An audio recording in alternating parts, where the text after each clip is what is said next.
I don't know who's more guilty for this carnage, the aliens or the humans who agreed to the pact in the first place. I've come too far to back down now.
I think and I can't believe that this is the world I now know.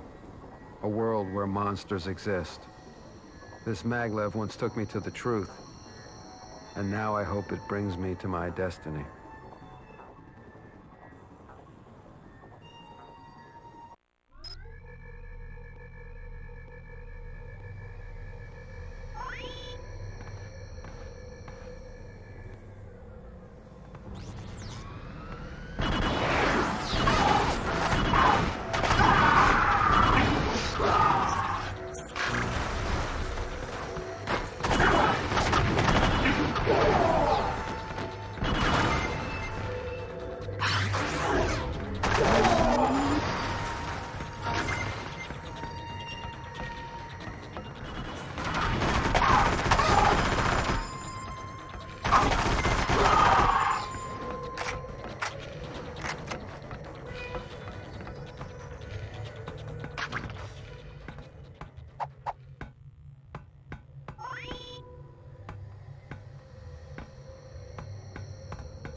The philosopher Sartre once said, "Hell is other people." He was only half right. My mind and body have been altered beyond reason. I don't know who or what I am anymore. We came here to rescue a small group of men. We failed.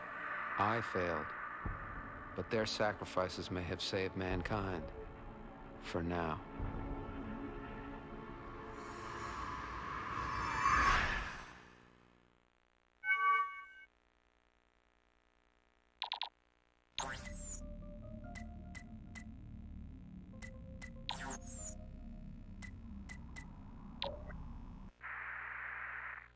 My name is Dr. Winston Cray. I have been here since the beginning. My life's work has been to untangle the mysteries buried within the DNA of man and the others. To fulfill a pact and in turn become the linchpin for a new world order. Circumstances have changed.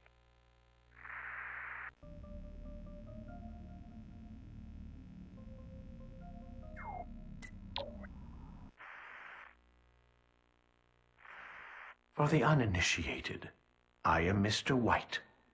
My real name is unimportant. I am the facilitator of Dreamland. Yes, the maker of dreams. I like that. It's poetic.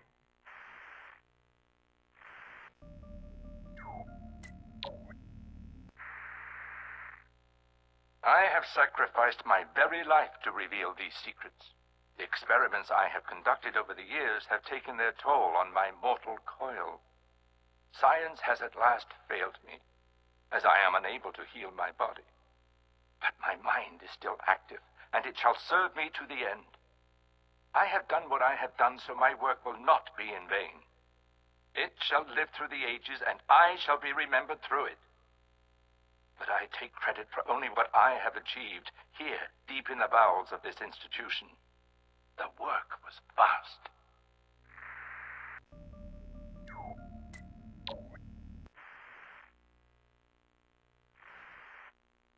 I first met Dr. Winston Cray during the Second World War. His brilliance in early DNA research earned him a leading role in developing biochemical weapons.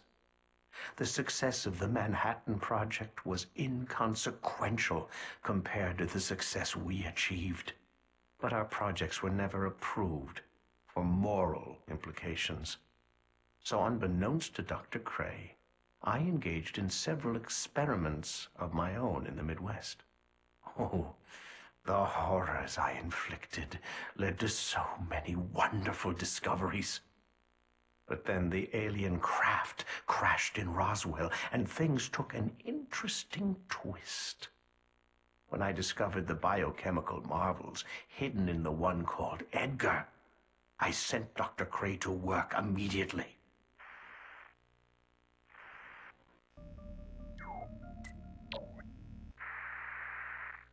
The moon landings nearly 4 decades ago were part of a misdirection by our government to confuse the public regarding alien encounters. We've certainly been to the moon, but the mysteries and horrors found there would never make for quaint historical quotation.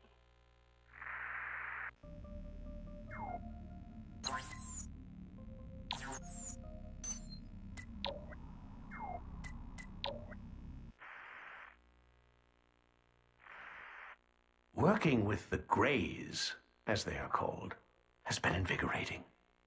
The staff is scared to death of them, owing in part to an incident where a linguistic coordinator accidentally bumped into one during an early negotiation.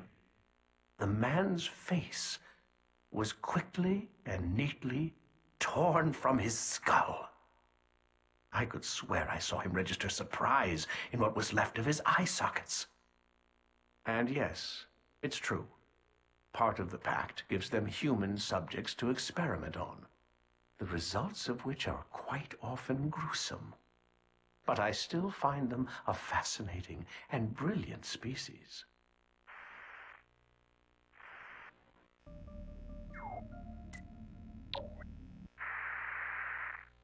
Spontaneous human combustion was an ill-conceived notion pursued by a sector of the scientific community here. Their early testing on pigs made the laboratories reek of burnt bacon. The human test subjects smelled even more repugnant. I was most grateful when that line of research was abandoned. But there is an interesting side note to that experiment. The urban legend of a man drugged by strangers, later waking up in a tub of ice missing his kidney or liver or whatnot. That arose from early test subject failures that were inadequately disposed of.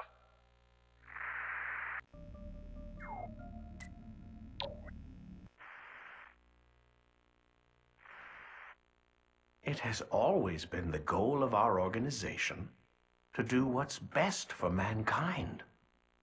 The pact with the Greys simply pushed up the timeline. Those put in power by us, presidents, prime ministers, religious figures, and nobility, sometimes get greedy.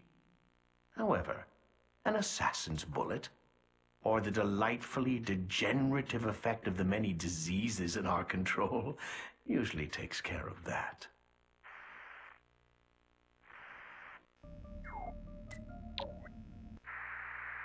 The claims that the Bible holds a secret mathematical code that prophesied world events. That was initiated by a group of scientists who got inebriated one evening and thought it would make a good practical joke.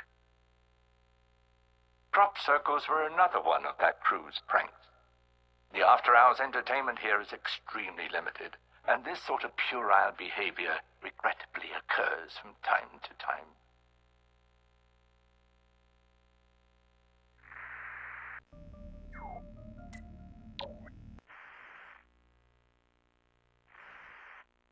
Some have called our plans a Luciferian conspiracy. But they will not say such things after the coming of the new guard. They will hold their tongues. Not because they have had a change of heart, but because... well, because they will already have rotted out from the inside. The chips we've implanted in the majority of the population under the guise of vaccinations allow us to watch the watchers. Now, how could anyone say the pact was a bad thing?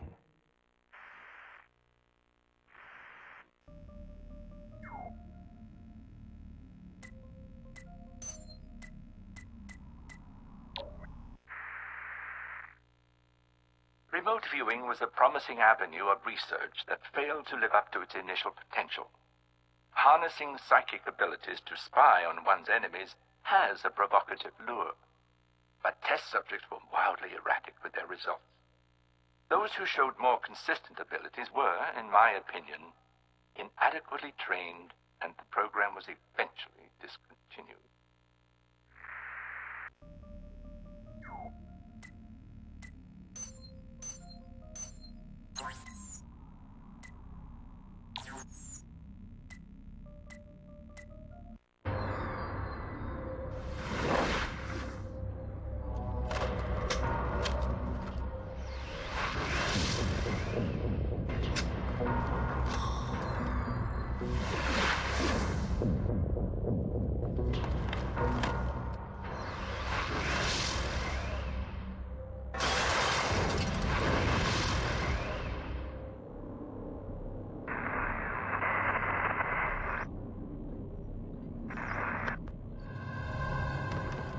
It's an interesting challenge when you do voice acting. I enjoy it because it's fun to take really specific direction from the people that know the game so well. That was really good. Try one more this time. Whereas if I was acting and somebody tried to direct me that specifically, I'd tell them to go, you know. Take 66. Well, the thing about Area 51 that was interesting to me was that I'd be portraying an alien. Our enemy hides with the machinery of deception. And it seemed kind of to share a lot of similar feelings as I do. I have kind of a distaste for mankind in general. Have you been able to establish communication with Has Team Delta? Captain, you and your crew need to suit up now. You're going in. Area 51, the thing that attracted me to it is the same thing that attracts me to doing any film project. It's the story first. As a player, you're involved in the story and the creation of that story and survival and whatever, and you got something to go on. The thing about Area 51 is that it is such a kind of like an urban legend. So what we want to do is be able to get not only a script, but characters in there that can actually bring this to life, to make you feel like maybe this is true, maybe this is possible somehow.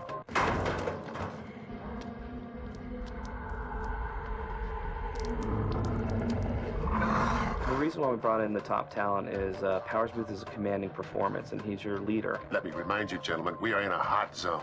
Marilyn Manson is a creepy alien. Are you comfortable being hunted? David Duchovny, I think we're all familiar with his prior roles as kind of the person who wants to believe in the conspiracy theories and aliens. By day 3, I wanted to punch him in the face. By day 7, I did. All three of them just kind of combine to form a performance that just makes the game an authentic, interesting piece of work. Ramirez, systems in your location aren't functioning properly. The backup power grid is failing. Your first objective is to get the generator online. Roger that. Try one more time, and this time from the top of paragraph 3. Just give me a little more sense of creeping under my skin. When we come into the studio, my goal for the day with that particular actor is to get the best performance out of them possible and to make the game come to life. These are reflections on your dead friends, basically. Once, after cleaning up a hot zone in Bisbee, Arizona, Crispy and I had to spend 10 days in quarantine. We really wanted David Duchovny just because, you know, the whole, alien conspiracy, that type of thing, the government conspiracy kind of really lended himself well to David. Your flesh tears so easily. Your bones snap so quickly. So we wanted something really strange and different, and we thought, Marilyn Manson would really be a cool voice for the games. Specialist, I want that elevator working. Pronto. Powers Booth was one of them, as a, really kind of a stern, deep voice, for the commander. One of the great things to me about playing video games is they're not movies. They kind of are, but they're not really. Now it seems that video games are so much like films that they really can be scary, so this seems like it will be a very scary game. The kind of realistic detail of the players and of what you're looking at on the screen is pretty amazing. I mean, it looked like an animated feature. Area 51 seems to fit that element of somewhat of cinema, but really it's gamer. If you're a gamer, you're going to enjoy playing this game. I think it adds a lot of relevance to a video game when you get really strong character actor voices. Powers Booth and David Duchovny. Powers Booth and Marilyn Manson. I like that company.